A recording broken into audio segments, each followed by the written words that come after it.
friends, Heidi here from Rain Country. God is good all the time. Well, I'm here today to shoot a separate video that I thought I already had out, but I guess I don't, on what your time is worth in regards to the things that you make and sell. Because I get asked quite a bit, especially since I'm no longer making my skirts to sell, my aprons and stuff like that, but I have all these videos, many that I've actually remastered to put out again in a more abbreviated, easier to see, easier to hear form. People are now learning how to make these things for themselves and want me to tell them how much to charge for this products. What did I charge? Well, I don't answer that question. And in fact, what I will say is if I was to start making them again for sale, due to inflation and increasing costs of fabrics and my time being even more valuable, that I would charge significantly more now than I was the last time I was selling them, just before I quit. So what it boils down to is you're going to have to figure that out for yourself. And I know how hard it is when you start making a product to sell. You know, you look around, especially if you're comparing to anything, even on Etsy. You got to be careful what you're comparing stuff to on Etsy, but that's at least a closer place to go to. But you got to realize there's companies that are just selling cheap garbage on Etsy, not handmade, for really cheap. And so you got to make sure you're paying attention to what you're comparing it to, but you cannot compare your prices to things you can just buy in the store, especially things that are most likely made in other countries that are getting paid slave labor. And then, what I'm going to do is I'm going to list off some of these things that you got to ask yourself and to figure out what your total price is going to be for whatever that item is. It doesn't have to be sewn items. It can be crocheted items. It can be items, woodworked items like Patrick making the sock darners and the tampers, and he used to make and sell the cutting boards, but that got to be not worth his time for the cost that went and time that went into it. And then the cost of shipping them. So there were certain things we cut back on because of that. First of all, you have to, this is the thing that people have the hardest time with, is figuring out what their time is worth. A lot of times you think, okay, well, it costs me this much money to make this, so I'll charge this much. No, because if you do that, then you're working for free. Now, if that's fine with you, if you're just wanting to do it as a service, but you can't afford to pay for the materials, then, well, just charge the cost of the materials if that's what you choose to do. But if you're trying to do it in the form, you're doing it as a side job to make some extra money to bring into the home so you can stock up some more food in your pantry or other such things, then you got to decide what your time is worth. Are you worth being paid at least whatever your local minimum wage is? And that's going to be different from place to place.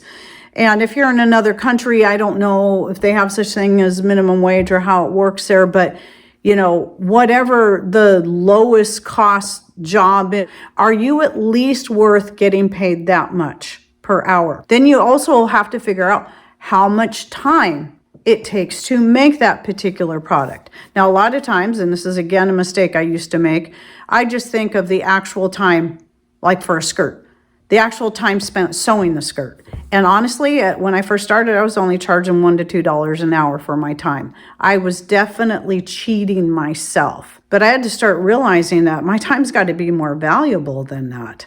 And I still never, ever charged what our local minimum wage was, but I did increase my hourly time. But then the other thing was I would only count the time spent actually sewing the skirt. Once I figured out roughly how much time it took me to sew the skirt together, I would forget to include the time it took, especially when people were custom ordering and they wanted a specific pattern or print or color that I didn't already have on hand.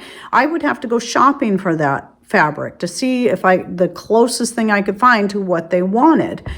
And then try to piece it all together. I got to cut it all out. I got to lay it out. And so there's a lot of time involved in even just shopping for the fabrics alone. And then the preparing the fabrics. And so I'm using fabrics, I'm using the skirt as the example, but remember, you got to apply this to anything. If you're making other types of products, be it skin cream or lip balm or soap, How much time does it take you to gather your materials, to purchase your materials, to shop for the things, and to lay everything out? You got to count all of the time. And then don't forget the little things. Like, we think, okay, well, it cost me this much in fabric. Well, what about things like thread?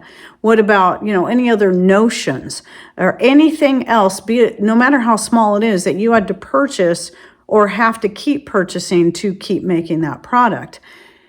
Another big thing is the wear and tear on whatever your equipment is, because like anything, stuff wears out, and it either will need to be repaired, parts replaced, or you'll need to just replace the whole thing. So if you're sewing, even with a treadle machine, you've got moving parts. That means parts wear out. Your belt will eventually wear out. Some of the parts in the machine will eventually wear out. And again, it's either going to be replacing the parts or replacing the whole machine.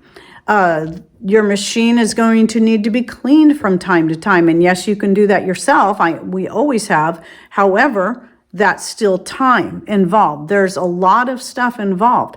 Patrick occasionally does stuff with his heavy equipment. He's helped people out, and he's had, in the middle of doing a favor for someone, he's had things break that cost him a lot of money and time to fix. It's just parts wearing out. It just happens.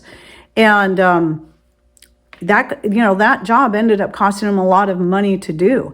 And so if it's something you're doing to get paid for, you got to kind of figure in that cost. I'm not talking about like, okay, now that this thing broke and I had to fix it, I'm going to go back and charge this person extra. No, that's not what I mean.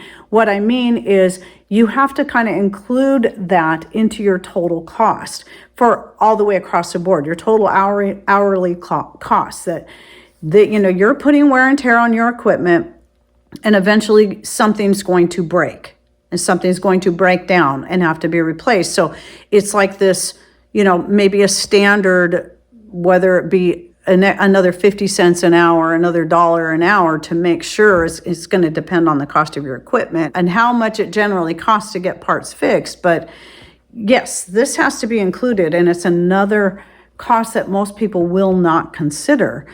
They just won't think about it. I know I didn't. I didn't think about that. Patrick had to keep reminding me, you're putting wear and tear on that machine, and you're not even charging for what your time is worth just for sewing the skirt together. So I really had to think about that. I had other people telling me the same thing. There was a lady that used to be a moderator for me on YouTube, and she would constantly tell me, you are seriously undercharging for your skirts. And she told me what she paid back in the 70s for a skirt made similar to the kind I was making and selling.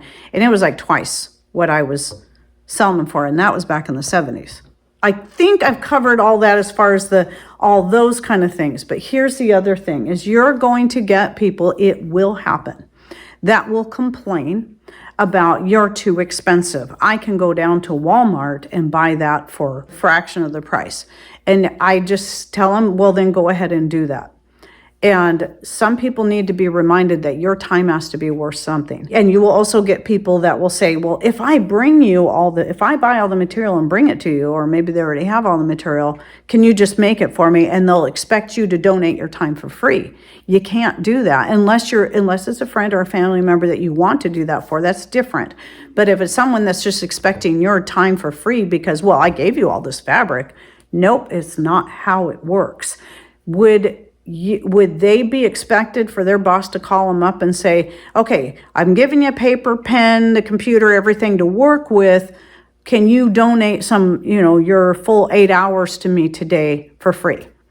You wouldn't do that. Who's going to just go, oh, sure, boss, I will work for free. That's why I took this job. Nobody's going to do that. And people have to be reminded of this. If they want something for cheap, then they can go to their local China Mart, whichever one that is. If they want something that's handmade with love and care in their own country, they need to expect to pay that person what their time is worth. And people will try to manipulate you and push you and browbeat you. You can't let them do that, because once you give in once, you're going to have to give in to everyone, or they're going to keep expecting more for even less. That's just the way it is with people who are like that in general. Now, most of the people I've dealt with over the years are people that understand that to get quality items that are handmade, that cost something like time and money to go into them in the first place, they expect to pay more. And they don't have a problem with it. And so I appreciate those people that understand the difference between buying out-of-country made items, or slave labor items, to those that are handmade within the United States. People who understand that are the easiest ones to work with, and those are the people you want to keep as your clients. And sometimes, yes, those kind of people, it's okay to bend over backwards every once in a while for them. But anyway, I do hope this helped answer the question and get you guys to kind of think about what you are worth, what your time is worth. And remember, that time includes any time that you could be spent doing other things, spending it with your kids, your grandkids, and more. And so that your time has to be valuable. And if your clients can't see that, then they're not worth working with. So anyway, any thoughts, ideas you'd like to share, please put them in comments down below. And thanks for watching. Take care and God bless.